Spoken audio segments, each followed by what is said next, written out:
नमस्कार, the state sentinel में आपका स्वागत है और मैं हूं राहुल सिंह। इस वक्त हमारे साथ हैं फॉर्मर राज्यसभा एमपी शमशेर सिंह मनहास जी। आज ये कुछ इश्यूज़ हैं उन पर बात करने आए हैं। काफ़ी ज़्यादा दिक्कतें जम्मू कश्मीर में लोगों को देखने को मिल रही हैं। उन्हीं इश्यूज़ पर आज इन्होंने प्रेस वार्ता भी की और हम इनसे बातचीत भी करते हैं कि क्या प्रॉब्लम है कि जो लोगों को देखने को मिल रही है। क्योंकि सेंटर में सरकार बीजेपी की है, लेकिन इनकी तरफ से जो इल्ज़ाम लगाए जा रहे हैं या जो भी ये चीज़ें ला रहे हैं वो ब्यूरोक्रेट्स पर की जा रही है। सर, क्या बात है, आज आप इश्यूज़ पर बात करने आए हैं? देखो, मैं लगभग 1 महीना हो गया जहाँ पे यानी कि रिटायर हुए। मैंने राज्यसभा में होते हुए भी 18 बार इशू को एड्रेस वहाँ पे किया है और वहाँ पे रखा है। केंद्र सरकार की ओर से कोई मनाही नहीं, कोई इस बात की नहीं कि किसी पर रुकावट बनाई जाए। नितिन गडकरी जी हैं, जिस प्रकार सड़कों के निर्माण के लिए, पुलों के निर्माण के लिए आप जिस प्रकार के पैसा दे, खुला पैसा देने को तैयार हैं और हो भी रहे हैं। अगर कोरोना ना होता तो और भी बढ़ चढ़कर जहाँ पे विकास कर, क्योंकि केंद्र वो सीधा देख रहा है। इसी प्रकार नेशनल हाईवे है या बाकी रेलवे का काम है, वो सारे काम ठीक से हो रहे हैं। लेकिन जहाँ तक आता है कि अपेक्स बजट होता है हमारा, कैपेक्स बजट जो रहता है स्टेट गवर्नमेंट के पास, उसमें इतनी रुकावटें बनी हुई हैं। और उसका कारण है कि जम्मू कश्मीर में जितने भी IAS ऑफिसर बैठे हुए हैं, ये कोई काम करना नहीं चाहते, क्योंकि केंद्र सरकार को ये फेल करना चाहते हैं। इसलिए आपने देखा होगा राज्यपाल भी हमें उपराज्यपाल जिनके बदले गए, क्योंकि ये उनको भी करने नहीं देंगे। अब राज्यपाल दिए, उन्होंने मैच्योर आदमी हैं, जनता के बीच में से निकले हुए, जनता की समस्याओं को जानते हैं। और आपने देखा होगा जैसे भी कोई भी राज्यपाल आता होगा, कोई ऑफिसर आता होगा तो तुरंत आकर यानी कि रीशफल कर देता होगा। उन्होंने 7 महीने तक इंतजार किया कि क्या किया जाए, सारी चीज़ समझने के प्रयास किया उन्होंने। कुछ ऑफिसरों को उन्होंने बदला भी है और आने वाले दिनों में कुछ चीज़ें ऐसी भी और होंगी जो गलत करने वाले लोग होंगे, उनको पनिश भी वो करेंगे। सर, ऐसा क्यों आपको लग रहा है कि जो भी चीज़ें यहाँ पर हो रही हैं या इम्प्लीमेंट नहीं हो पा रही है, सेंट्रल गवर्नमेंट जो भी चीज़ें दे रहे हैं वो ब्यूरोक्रेट्स की वजह से ही रुकी हुई है? ऐसा क्यों आपको लगता है? ये ब्यूरोक्रेट ही हार्डल बनाता है। अब ऐसा मनरेगा की बात करता हूँ मैं। मनरेगा में कंपोनेंट ये कहा है इन्होंने 40-60 का, 60% यानी कि लेबर दी जाए, 40% मटेरियल लगना चाहिए। अगर यानी कि ACD और एक्सियन मिलकर उसको अप्रूव्ड करते हैं किसी प्लान को, ऐसे ऐसे करना है, इतना मटेरियल लगेगा, इतना इनके लेबर कंपोनेंट लगेगा, तो नीचे उनकी एजेंसी ग्राम सेवक बैठी हुई है, BDO के माध्यम से, BDO JE से सारे बैठे हुए हैं। तो किस एजेंसी से वो बनाना चाहते हैं, मेट कराना चाहते हैं। ये वर्क ऑर्डर भी यानी कि ग्राम सेवक को मिलता है, किसी आदमी को नहीं है। तो उन्होंने जो काम करवाना चाहिए उसके माध्यम से कराना चाहिए, उनके पास यानी कि पेपर वर्क होगा। अगर वो गलत करवाते हैं तो इसका मतलब गवर्नमेंट खुद करवा रही है। और आज यानी कि अगर पनिश किया जा रहा है तो पब्लिक को किया जा रहा है, वो क्यों? आज 1000 करोड़ से ऊपर पैसा पड़ा हुआ है, वो क्यों पनिश किया जा रहा है उनको? केवल इतना ही नहीं, बंकर बनाने के लिए 68 बंकरों के लिए पैसा दिया ब्लॉक को, बंकर बनवाए इन्होंने। आज यानी कि वो AK मेहता साहब यानी कि उनको रोक दिया, नहीं पैसा देंगे।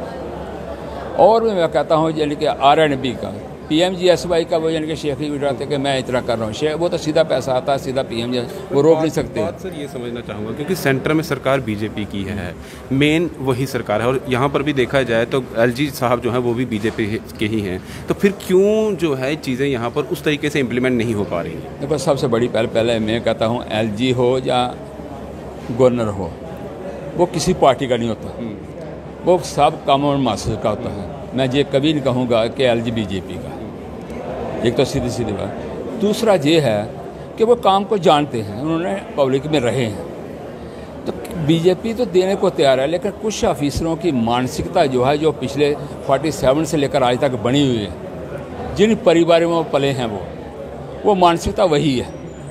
जिस प्रकार के विरोधी पक्ष जिनके वहाँ ऊपर केंद्र से आपने देखा होगा, मोदी जी पर जिस प्रकार के इल्ज़ाम लगाए जा रहे हैं, जो उसी मानसिकता के लोग हैं।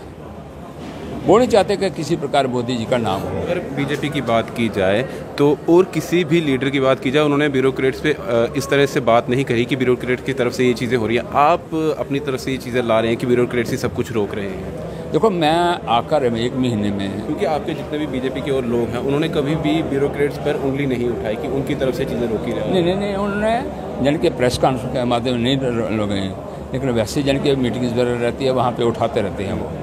तो ये ब्यूरोक्रेट्स के माध्यम से सारी चीज़ें रुकी हुई हैं। सर मैं इसलिए ये बात कर रहा था क्योंकि पब्लिक डोमेन में जो बातें जाती हैं वो यही आती हैं कि जो आम पब्लिक है वो यही समझती है जो चीज़ें नहीं हो पा रही हैं वो बीजेपी की तरफ से नहीं हो पा रही हैं। अगर वहाँ से फंड आता है, जो भी चीज़ें आती हैं, यहाँ के जो मिनिस्टर हैं बीजेपी के, उनसे बातें जो है मतलब उनसे काम जो है वो सही तरीके से नहीं हो पा रहा है। यहाँ तो मिनिस्टर है ही कोई नहीं इस समय। पिछले 3.5 वर्षों से कोई मिनिस्टर नहीं, जहाँ तो सारे एडमिनिस्ट्रेशन बैठी हुई है, तो काम किसने कराना है? एडमिनिस्ट्रेशन है। लेकिन जब भी यहाँ पर अनएम्प्लॉयमेंट की बात होती है या कोई भी यूथ से रिलेटेड कोई भी काम होता है, उंगली हमेशा बीजेपी पर ही उठाई जाती है। या आप भी देख रहे हो आए दिन प्रोटेस्ट भी होते हैं, बीजेपी के दफ्तर के बाहर होते हैं। उसका कारण यह है, एक तो सबसे बड़ी विडम्बना मुझे ये समझ नहीं आ रही है कि जितने भी प्रोटेस्ट करने जा रहे हैं वो सारे बीजेपी के ऑफिस के बाहर हो रहे हैं। ये जो नहीं होना चाहिए। बीजेपी की एक पॉलिटिकल पार्टी है, कांग्रेस पॉलिटिकल पार्टी है, पीडीपी पॉलिटिकल पार्टी है, पैंथर पार्टी पॉलिटिकल पार्टी है। तो सभी पार्टियों की और कहा जाए इनको प्रेशर बिल्टअप करें ना, यानी कि सरकार पर, ब्यूरोक्रेट्स पर, यानी कि इनके समस्याओं का समाधान ढूंढें। बीजेपी कोई एडमिनिस्ट्रेशन पावर, तो एडमिनिस्ट्रेटर कौन है जहाँ पे? एडमिनिस्ट्रेशन तो यानी कि जहाँ सेक्रेटरी में बैठे हुए लोग हैं ना, उन्होंने समस्याओं का समाधान। आप यानी कि सेक्रेटरी का घेराव कीजिए, आप यानी कि LG साहब के यानी कि ऑफिस का घेराव कीजिए, आप यानी कि डीप काम का ऑफिस का घेराव कीजिए, तो आपको जहाँ से यानी कि किसी समस्या का समाधान मिलेगा। बीजेपी तो नहीं समाधान दे सकती, बीजेपी हेल्पफुल हो सकती है। इसी प्रकार कांग्रेस को भी कही ना वो भी हेल्पफुल हो, पैंथर को भी कहिए वो भी हेल्पफुल हो। केवल मात्र प्रेस कर देना या बोल देना, उससे सारी चीज़ें नहीं होगी। इसलिए ये जानबूझकर एक प्लान बनाया गया है बाकी पार्टी और बीजेपी को जो बदनाम करने के लिए। जिस तरह से देखा जाता है कि एडमिनिस्ट्रेशन में अगर जो लोग हैं या ब्यूरोक्रेट्स हैं, अगर वो सही तरीके से काम नहीं कर पा रहे हैं या नहीं कर रहे हैं, तो उनकी ट्रांसफ़र कर दी जाती है। तो यहाँ पर ऐसी पॉलिसी क्यों नहीं की जाती? नहीं, अभी मैंने कहा ना 6 महीने उन्होंने इंतजार किया, गवर्नर साहब ने, उपराज्यपाल LG साहब ने। आपने देखा 6 महीने के बाद अभी तो थोड़ा सा बदल हुआ है, और भी आने वाले दिनों में कुछ बदल करने वाले हैं। जो अभी चीज़ें रुकी हुई हैं या जिस तरह से आप बात कर रहे हैं, उनमें अब कुछ ना कुछ निकल के सामने बिल्कुल सामने आएगा। ये मेरी LG साहब से बात हुई थी। तो एक जाते जाते आपसे सवाल है, ब्यूरोक्रेट्स पर आपने उंगली उठा दी है, मैं फिर से एक ही सवाल दोबारा कर रहा हूँ।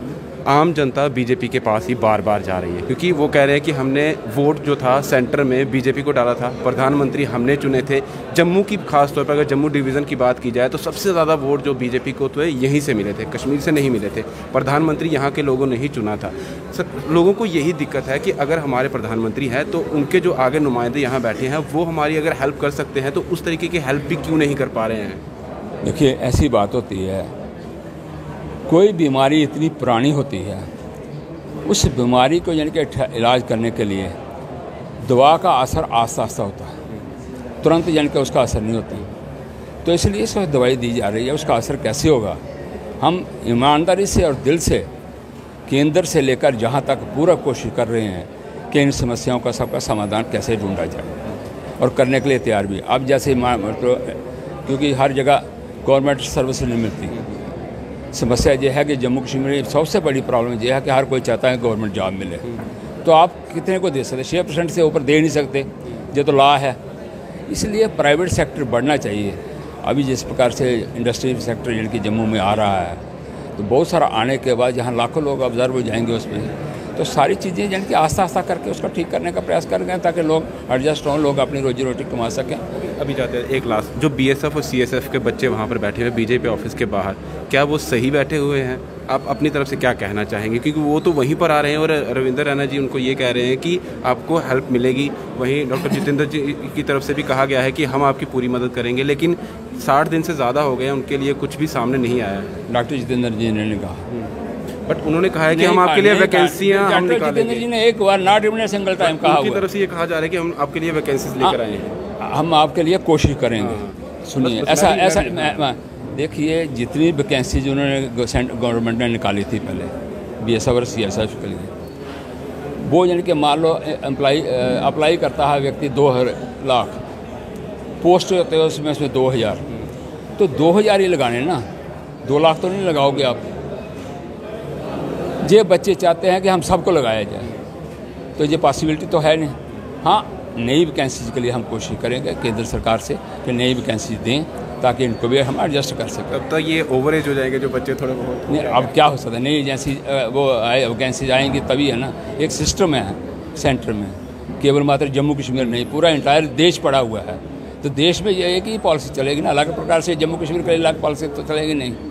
तो इसलिए मैं कह रहा हूँ सभी पार्टियों के पास जाए, सबको कहें कि प्रेशर है मिल रहा है। आपके पास इसीलिए आते हैं कि बीजेपी ही को उन्होंने कहा कि वो गलत फहमी है। जो बाकी पार्टियाँ उनको एक्सप्लॉइट कर रही हैं, वो जानबूझकर, यानी कि जैसे वो ऊपर बड़े छोटे मोटी पार्टियाँ इकट्ठी हुई थी ना बीजेपी को हराने के लिए, वही हिसाब है कि वो यानी कि बीजेपी को ही टारगेट बनाना चाहते हैं। कांग्रेस क्यों नहीं बनना चाहते, क्यों नहीं उसके यानी कि नेता आते आगे आकर, पैंथर पार्टी के नेता क्यों नहीं आगे आते, पीडीपी के नेता क्यों नहीं आते, आखिर वो भी राजनीति किया हुआ है, फारूक क्यों नहीं, आंसी का क्यों नहीं आता, केवल मात्र यानी कि बीजेपी बनाया जाए। वो कहते हैं जो अलग पार्टियां हैं छोटी छोटी, जिस तरह से आप पार्टी कह रहे हैं, वो कहते हैं कि अगर हम आगे आते हैं तो हमें या तो डिटेन कर लिया जाता है या हम पे कोई ना कोई ऐसा कुछ नहीं है। वो सारे यानी कि यहीं पे बीजेपी है। मैंने कहा सभी ऑफिस में जाइए, एक दिन आप रख लीजिए बीजेपी ऑफिस घेराव करना है, एक दिन यानी कि सभी पार्टियों को प्रेशर बिल्डअप कीजिए ना, और सभी जान के जोर लगाएंगे। मतलब आज आके आप यही कहना चाहते हैं कि यहाँ की जो ब्यूरोक्रेसी है वो अपना काम सही से नहीं कर रहे, वो 100% ठीक। चलिए, शुक्रिया हमसे बात करने। तो सीधे तौर पर आपने सुन लिया कि इनका क्या कहना था कि ब्यूरोक्रेट्स जो है यहाँ पर वो अपना काम सही तरीके से नहीं कर रहे हैं, और एलजी साहब अब कुछ ना कुछ ऐसा एक्शन ज़रूर लेंगे, क्योंकि 6-7 महीने से वो ये देख रहे थे क्या चीज़ों की कमी यहाँ पर आ रही है। अब उन पर एक्शन लेने का समय आ चुका है। दीपक भंडारी के साथ Rahul Singh, the state central के लिए नमस्कार।